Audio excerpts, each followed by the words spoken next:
Hello Popcorn Junkies, welcome to this review of No Other Choice, and I've got no other choice but to review this on my own, I'm afraid. I saw this film with Nadia, but she, well, I think her response to the film was very similar to mine, so I won't be doing a disservice if I share with you what her response to this film was too.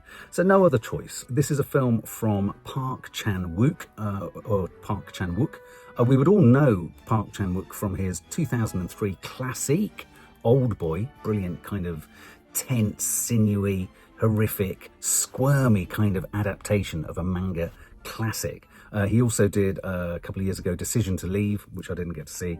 He did The Handmaiden, that a lot of people like, so I haven't seen too many of his other films. This stars Lee Byung-hun, who you'll all know from Squid Games. This is the story of Man Soo, who is, if you can believe it, an award-winning veteran paper-making expert or an employee of a paper-making company, Solar Paper. He earns a lot of money, they live a great life, and this film really sort of tentatively steps out and into some of the similar territories of Parasite. This is about the haves, the have-nots, the fragility, if you like, of a life where you take things for granted, where you have home comforts. His wife plays tennis at the tennis club, they have a nice car, they have a nice barbecue. He's living a good life. But then suddenly everything goes wrong. Some Americans buy out the company that he works for.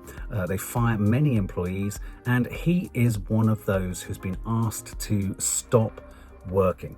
And in so doing, the family it's an earthquake. It's a shock to the family. The wife decides to economize. She makes it clear that everyone has to unsubscribe to Netflix. They need to sort out their finances, their accounts, until Dad gets himself back into the paper making industry. And so this is a film about a man who's in a hole. He loses his job, and really the long and the short of it, spoiler, it's an elaborate tale, shaky dog story really, about Man Soo's attempts to eliminate the competition in his pursuit of the ultimate paper making job again. You know, it's an industry that's being sort of technologically advancing. They're leaning more on AI. Fewer and fewer people are needed. It's a competitive industry. There aren't many jobs, and so there are a few people competing. And so what he decides to do, his ruse, is to set up his own fraudulent paper-making company, put an advert out, and encourage other people who've been fired, to apply. But they must apply only by using paper, not electronically. And then we go along this incredibly elaborate journey of him, as you've seen in the trailer, going through the process of essentially, you would think in any other normal, if it was a Hollywood film, he would quite neatly finish off and kill each competitive worker that he comes across as he goes. But this film doesn't do that. He's kind of, although he's a kind of an award-winning paper-making employee, he's not an award-winning serial killer. Far from it. He's not cut out for this. And so he creates this fraudulent company. He encourages those who have also lost their jobs, but who might also be competing for new jobs in the sector, to apply. They send their applications, and in sending their applications, he manages to get a portrait of them, and proceeds, essentially, the long and the short of it is, he proceeds to find a way of removing the competition from the game.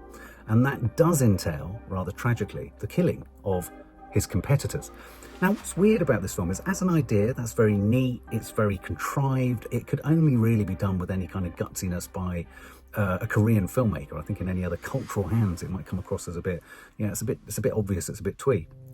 I was expecting this to be quite a sort of tight, nifty, old boy-esque kind of exploration of masculinity, loss of purpose, revenge, all that kind of stuff. And it is about that. It is about all those things.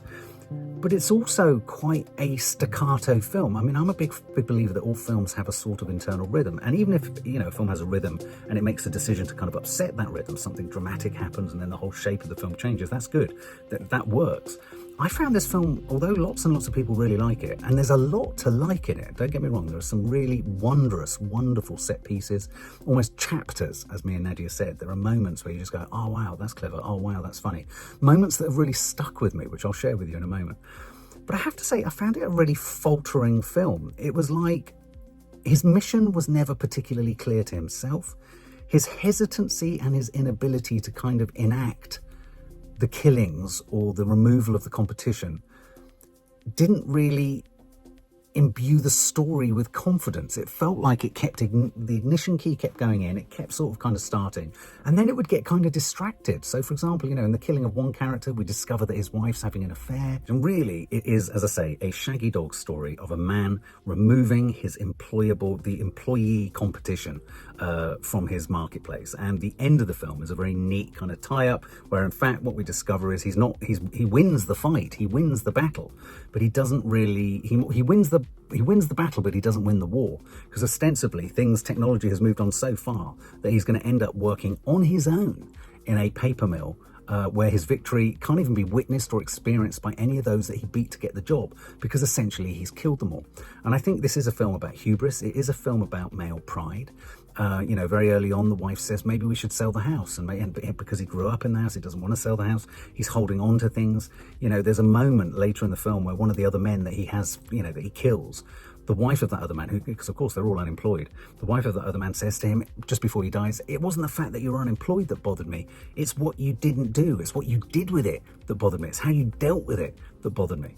And so it really is a film about not just men, though it does focus on men, it's a film about people. There's that great book that was written a couple of years ago called Bullshit Jobs. It's a film about the disposability and the redundancy, literally, of certain roles and certain jobs. It's about the fact that the workforce is going to become smaller and smaller. It's about the fact that men and women, people, are going to be competing for fewer and fewer posts. And so that sense of competition is going to be more extreme. And yet when you get that post, you may well end up just working alongside robots, which is what he does, robotic machines, you know, moving sort of great big rolls of paper around this factory. It really is the true meaning of a Pyrrhic victory. And so why did it feel like it didn't work? It's too long. This film is far too long. It comes in at 140 minutes. They needed to shave at least half an hour off. They needed to tighten it up. I don't think it necessarily needed to be a successful, here's hit 1, here's assassination 2, here's assassination 3, because in each of the killings, the ways in which the killings fuck up or become messy or don't go according to plan, that's actually where many of the richest parts of this film come. There's a particular scene where they're all scrambling for the gun under the table.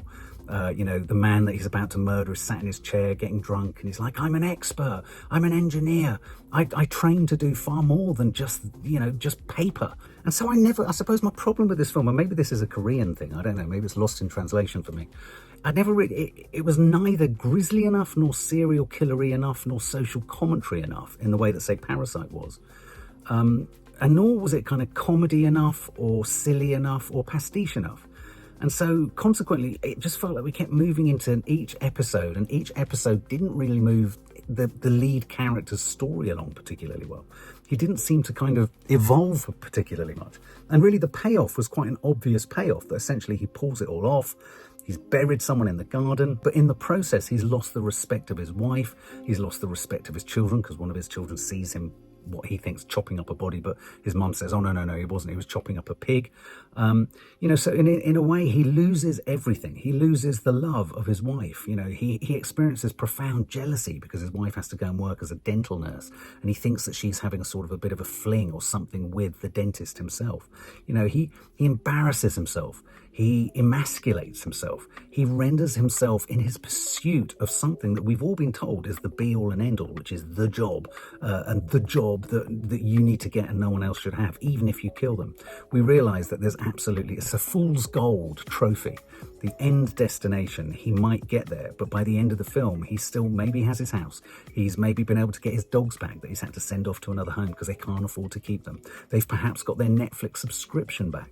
But really, when push comes to shove, he's lost the love, the trust, the respect of his family. I mean, there are nice touches throughout the film. The fact that he develops a sort of, is it psychosomatic kind of tooth pain around the time that he thinks his wife perhaps is having a bit of a fling with her dentist, you know, her having become a sort of dental assistant or a dental nurse. There's a really grisly moment where he trusses the body of one of his victims naked with wires. And in fact, that wires kind of process of kind of it's almost like what he does with his bonsai trees in his amazing greenhouse. He kind of contorts the body, ties the body up, buries it under a tree. There's a real sense of kind of you know, the human world versus the natural world versus the forest world, if you like. I mean, the film ends with because he gets the job. He finally gets offered the job because everyone else is dead. But the job that he's offered is just him, as I say, in a factory all on his own. And then the very end titles of this film has the rapidly moving machinery chopping down trees, shredding them, taking the bark off, chopping them up, and you've got the mechanization of the destruction of the natural world. Again, that felt a little bit too obvious. It was almost like there was an afterthought of, shall we slap a real kind of bit of social commentary on right at the end of the film that really slam dunks the idea that humans are getting lost, trees are getting lost, everyone needs paper. Paper is from the natural world, and you know, there was something kind of charming and sort of poetic in the fact that all these men that have lost their lives, and him himself, have dedicated their lives to paper manufacture in some way, and how paper is such a crucial part of everything we do at all times. There's a fantastic turn by the wife of one of the men who's completely batshit crazy and mad, and she runs around and she attacks him, and you know, that's all quite fun. There are some great fun laugh out loud moments, you know, wince out loud moments, but all in all, the many parts didn't amount to a successful whole for me. Now, I know most people are finding this film sensational and brilliant.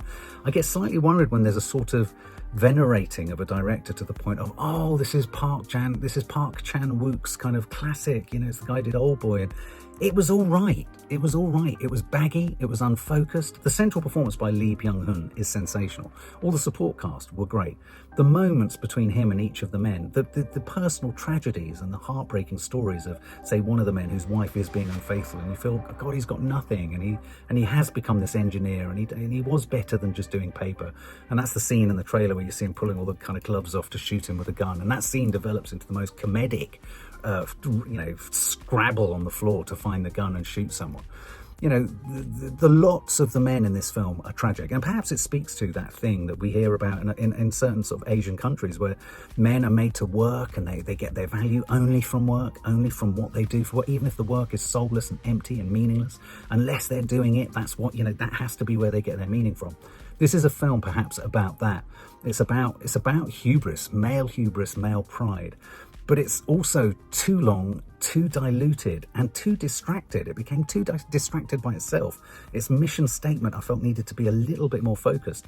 Even though, I'm not suggesting that he was successful at the killings. I love the fact that it didn't come naturally to him. In every instance, there was a botched attempt, from whether he was going to drop a plant pot on someone's head to whether he was going to shoot them.